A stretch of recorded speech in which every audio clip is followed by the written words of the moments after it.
Hello and welcome to the first of 10 webinars by Search for Common Ground on Countering Violent Extremism. In this first webinar, we'll explore what this curriculum is about and delve into the main concepts of countering violent extremism. Now, the field of countering violent extremism is rapidly growing and changing as we learn from practice and from research. However, these rapid changes have made it difficult for practitioners in government and civil society roles to really understand the latest good practices and lessons learned in countering violent extremism. Therefore, this curriculum is designed to provide training for these actors on the field. It's structured into 10 learning modules and is accompanied by training materials including a facilitator's guide, slide presentations, and handouts to allow for multi-day trainings on its content. They include a series of activities for each module and links to illustrative videos that provide primers for discussion and reflection. Now, each module also includes additional resources for more in-depth learning, as well as some guiding questions to help you decide on how to incorporate them into your own work. This curriculum really highlights the benefits of collaborative approaches beyond the use of military or securitized responses to violent extremism. It draws on good practices and offers tools and guidance for easy adaptation into your own local context. Finally, it encourages the early identification and mitigation of risks with programming, as well as ensuring a do-no-harm approach. This training curriculum is available in the link below in the description. Now, this training was produced by Search for Common Ground in collaboration with Hedayah and generously financed by the European Union under the Strive Global Program. So whenever we begin this conversation on countering violent extremism, we're always asked what we mean by these complex terms such as violent extremism and terrorism. So how would you define it? How would you define them?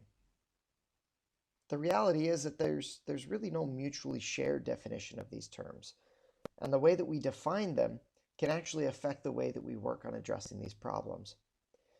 Even when a definition is clear, applying that violent extremist label to groups or individuals can be done in ways that are oftentimes biased or subjective. In other times, these terms can even be politicized. Therefore, we really have to be sensitive and really thoughtful about how we define them. So when we refer to countering violent extremism, we mean it as an umbrella term to refer to the programs and policies which aim to dissuade individuals or groups from radicalization and recruitment into violent extremism and resorting to ideologically motivated violence to further social, economic, religiously based, or political objectives. But what does countering violent extremism really look like in practice? Look at this chart here, which was produced by Hedayah, called the Countering Violent Extremism Cycle. It's a map or framework that indicates the ideal responses for each stage of the radicalization process. It's based on the assumption that there are specific countering violent extremism responses for each different stage of a person's level of engagement with violent extremism. In that way, these responses can help a person stop their own radicalization process or to return back to the desired state, that is, to be with the rest of their community. Therefore, you will see green arrows on the chart that signify countering violent extremism activities that are best targeted to those people in that level of involvement that can redirect their views and approaches to be more in line with those of the general population of their community. Now, of course, the so-called radicalization process is not really linear, and a person's involvement in violent extremism does not always follow this path. Some steps may, for example, be skipped altogether, or sometimes a person may pull back on their own before deciding later to pursue a violent extremist group or ideology. In the next module, we will explore the reasons why a person might become involved in violent extremism and the factors that can drive that interest. Now, through our increasing understanding of what drives radicalization in a person, we are able to design responses to counter those factors according to an individual's specific situation, and hence the need for individual needs assessments throughout the process of engaging with them as part of countering violent extremism programming. Now, the Countering Violent Extremism cycle suggests a series of responses. Let's look at them in turn. The first, general prevention, targets the general population where radicalization is not necessarily occurring, in order to disable the existing factors that could possibly drive radicalization, or responses that build the community's awareness of the issue or their resilience to it. Specific prevention responses focus on specific groups or individuals who have demonstrated some vulnerability to the issue of radicalization. And these responses work to help the individuals overcome them or to be more resilient to the appeal of violent extremism. Now, when someone has begun the radicalization process, such as by exhibiting certain beliefs or behaviors, or by becoming associated with extremist individuals or groups, early intervention is needed. It is important to note here that early intervention responses are in the pre-criminal space, in that the person may not have committed a crime motivated by violent extremism. Instead, the responses here are meant to quickly intervene in a person's radicalization process that might be beginning, in order to prevent that from happening. So these responses should really be seen as providing help and guidance rather than, say, catching violent extremists.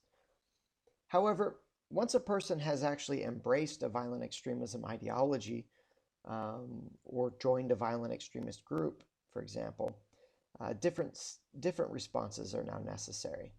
So instead of responses to prevent or stop the radicalization process, now responses must guide that individual back to the general population through a series of sequential activities. Therefore, you'll see that the green arrow on the right side of the screen is now longer, as it requires the individual to go through these steps before circling back and returning to the state of the general population.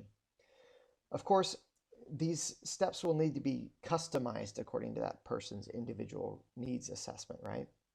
So this process begins with disengagement and or de-radicalization, which are responses to get the individual to stop participating with a violent extremist group and to have a new worldview that is not radicalized.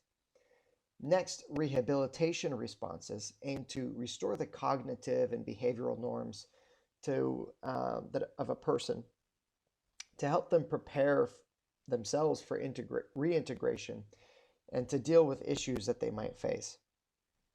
Rehabilitation might also mean dealing with trauma that they've experienced, whether it was a reason for their radicalization in the first place or perhaps as a result of their engagement with a violent extremist group. Finally, reintegration responses target those who are trying to reconcile with their communities. So there is a need to work with both the former violent extremist as well as with the community. So in this way, we can help the individual adjust to a normal life and be accepted by the community in some way.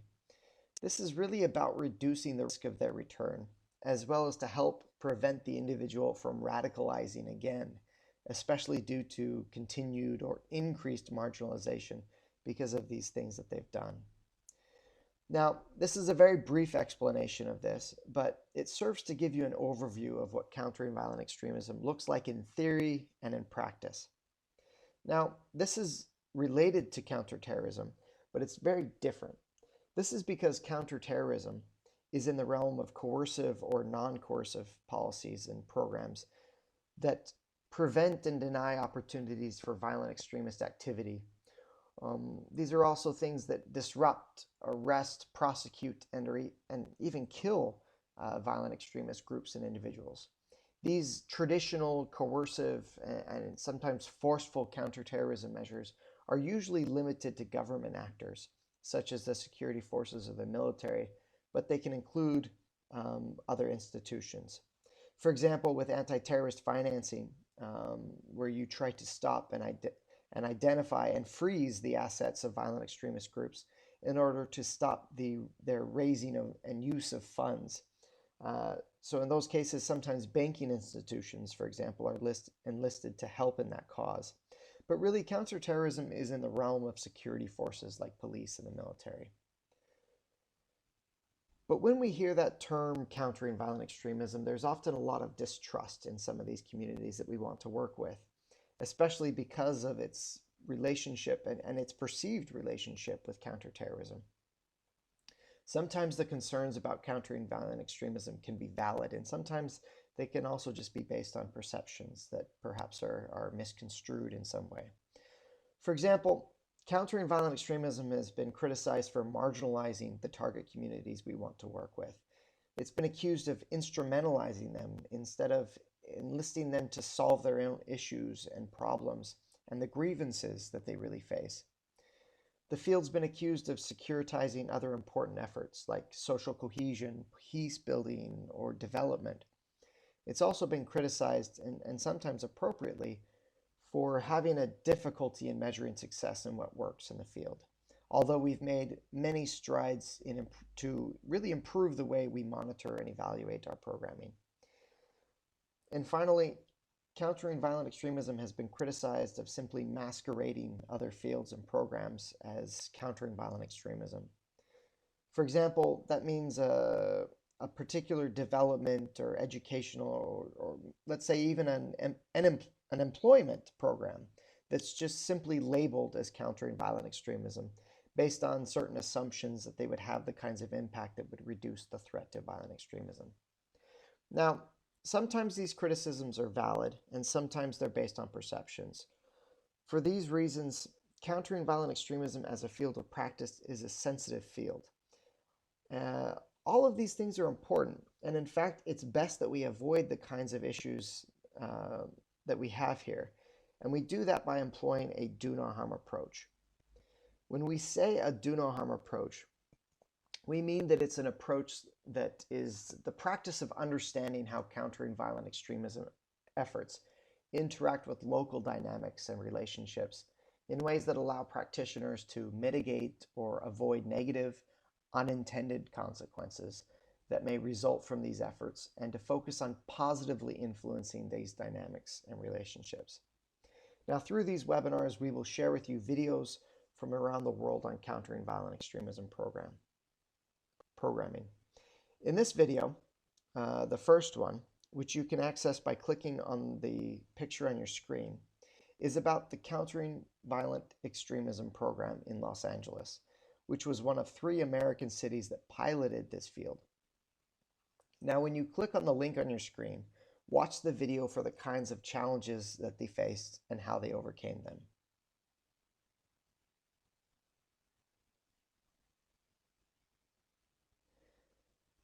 After watching the video, we just wanted to wrap up this discussion with a few key takeaways on countering violent extremism.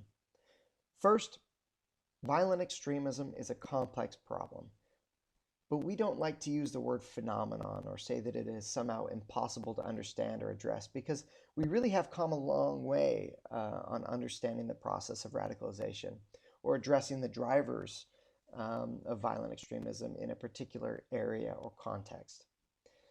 Preventing and countering violent extremism requires a broad approach with multiple tools, as you saw in the video. Violent extremism is also a context-specific issue, and it really can't be associated with any particular religious, ethnic, or national group. As you saw in the video, they really tried to address multiple forms of violent extremism, such as white supremacy and so forth. Next, how we define violent extremism in other terms is really important, as we discussed earlier in this webinar. Next, countering violent extremism really requires the involvement of a whole society, which is again something we saw in the video. Finally, as we saw in the example from the video of the suspicious action reporting system, there may actually be costs to failure when our countering violent extremism programs do not work or when they do not approach the issue sensitively. Therefore, over the next 9 webinars, we will discuss the ways to build a whole-of-society approach in addressing the issue of violent extremism in a particular context. We will look at tools and best practices and lessons learned on how to avoid these kinds of issues and on how to employ a whole-of-society approach for those within our communities so that they can really be partners in countering violent extremism. Thank you.